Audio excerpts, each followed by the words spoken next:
మనతోని తెలంగాణ రాష్ట్ర గ్రంథాలయ కార్పొరేషన్ చైర్మన్ రియాజ్ సార్ అయితే ఉన్నారు. బుక్‌ల ప్రాముఖ్యత గురించి తెలుసుకునే ప్రయత్నం అయితే చేద్దాం. సార్ నమస్తే సార్. సార్ ఈ పుస్తకాల ఏదైతే బుక్ ఫేర్ ఉందో ఎలా కొనసాగుతా ఉంది? అసలు పుస్తకాల యొక్క ప్రాముఖ్యత ఏం చెప్తారు?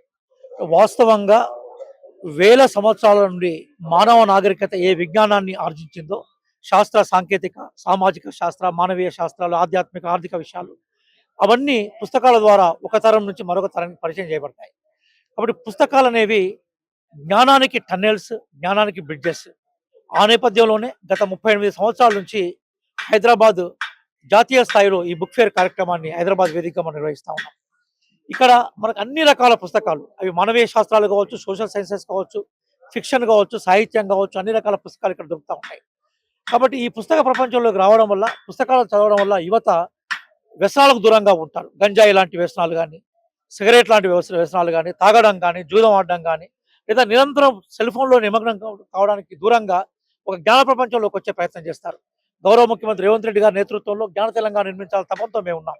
జ్ఞాన ప్రపంచం, జ్ఞాన భారతదేశం నిర్వహించాలనుకున్నప్పుడు పుస్తకాలను అభిరుచులు పెంచాలి.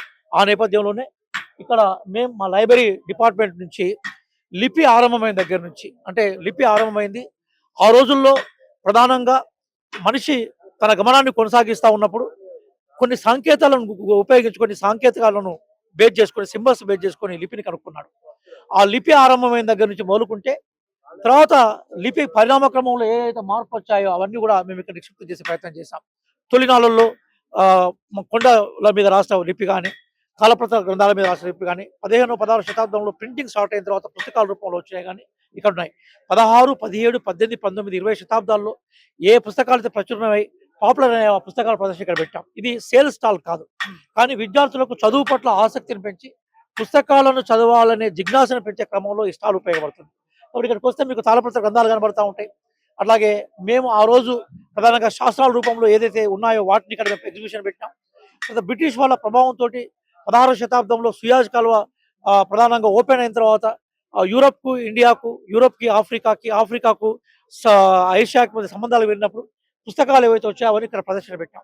ఎవరైతే ఇక్కడికి రీడర్స్ వస్తారో వారు ఈ లైబ్రరీ స్టాల్ చూడడం ద్వారా లిపి పరిణామక్రమం, పుస్తకాల ప్రాముఖ్యత తెలుసుకునే అవకాశం ఉంటుంది.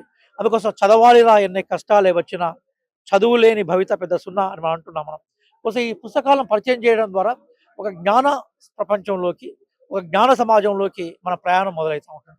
ఎప్పుడైతే జ్ఞాన సమాజంలోకి, జ్ఞాన ప్రపంచంలోకి మనం పోతూ ఉంటామో మరింత ఒక నైపుణ్యంతో కూడుకున్న సొఫిస్టికేషన్, మీనింగ్ఫుల్ లైఫ్ గడపడానికి అవకాశం ఉంటుంది. కాబట్టి మీ ద్వారా నేను తెలంగాణ విద్యార్థులకు లేదా మిగతా రాష్ట్రాల నుంచి వచ్చిన వాళ్ళకి విజ్ఞప్తి చేసేది ఏంటంటే, మీరు ఒకసారి స్టాల్కు రండి. ఇక అన్ని పుస్తకాలు చూస్తే పుస్తక ప్రపంచం తెలుసు. చాలా మంది కూడా అపోహ ఏంటంటే ఈ మొబైల్ ఫోన్స్ వచ్చినాక పుస్తకాలు చదివే వాళ్ళ సంఖ్య తగ్గింది అనుకుంటున్నారు. కానీ లాస్ట్ టైం 12 లక్షల మంది ఈ స్టాల్ను దర్శించారు.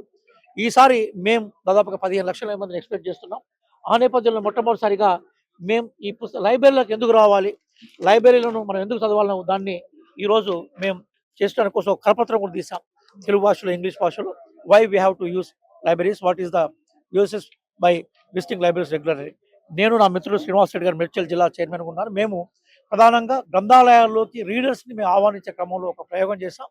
కాబట్టి మీ ద్వారా నేను రీడర్స్ని కోరుతుంది ఏంటంటే, తప్పనిసరిగా మీరు పుస్తక ప్రపంచంలోకి వచ్చేప్పుడు మా లైబ్రరీ ప్రపంచాన్ని కూడా దర్శించాల్సిందిగా మేము విజ్ఞప్తి చేస్తున్నాం.